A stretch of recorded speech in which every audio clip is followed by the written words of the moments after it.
இப்பமெல்லாம் அங்க இருந்து குற்றாலத்துக்கு தீர்த்தம் எடுக்க போனோம்னா 50 சாமி தீர்த்தம் எடுக்க போது அதுக்கு ஒரு வேனு ஒரு ஓமனி காரை மத்திக்கிடுதோம்.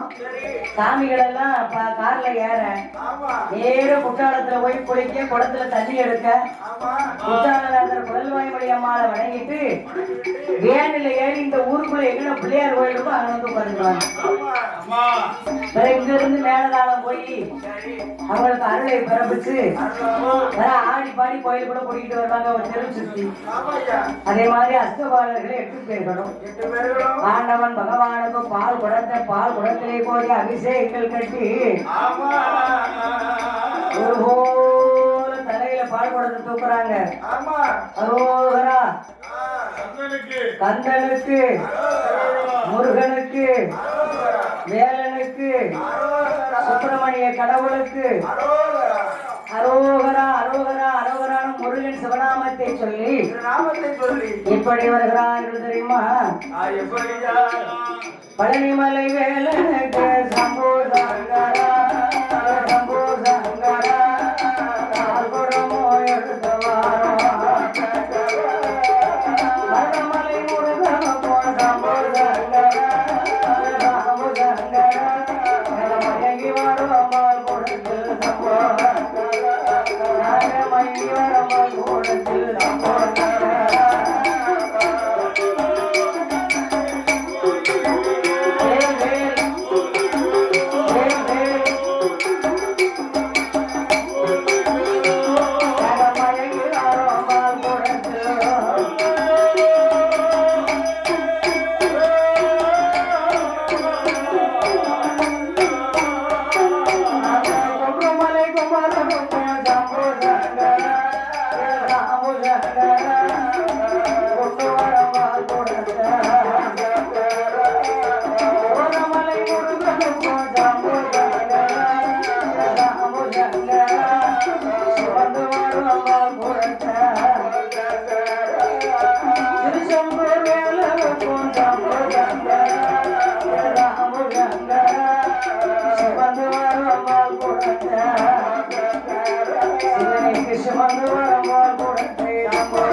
சக்தியுடைய கோட்டையிலே சிவனுடைய நாமமா, காளி கோட்டையிலே கடவுளுடைய நாமமா, முப்பதத்தினுடைய கோட்டையிலே முக்கண்ணன் பகவானுடைய நாமமா. நாங்கடியாக யாரோட போய் பார்ப்போம். அட்டகோடி 8 பேரும் உயிர்னு ஓடி வருகிறா கோட்டையை விட்டு. 8 பேர் தலையில 8 பாலக்குடமும் வருசே வர்றாங்க.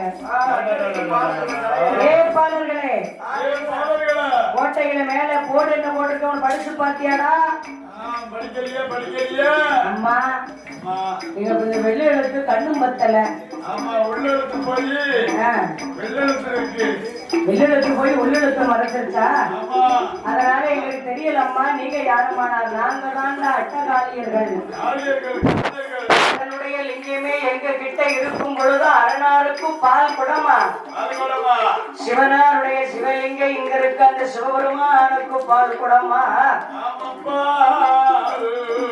என்று காளியர்கள் 8 பேர்களும் ஓடி வழி மறைத்தா.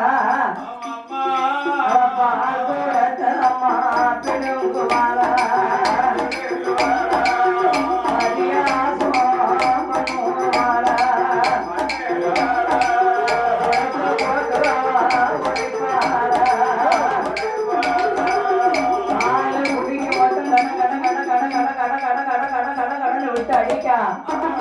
பாலை குடிச்சு மிச்ச பாலை மேலோடி விட்டு அபிஷேகம் பண்ணதான்.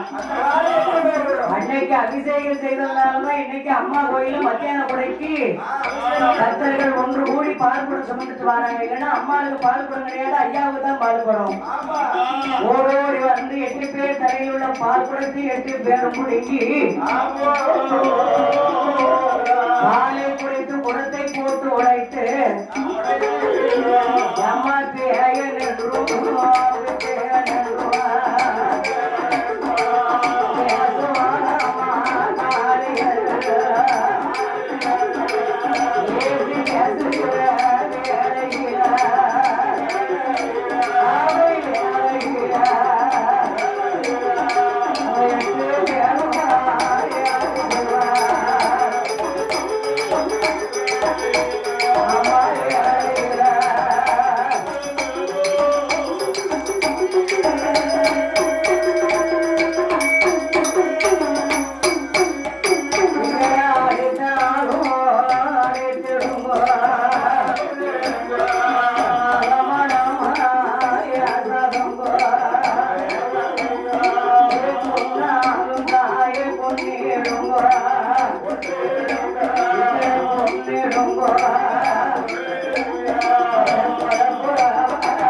பாலகனோ அரணத்தில்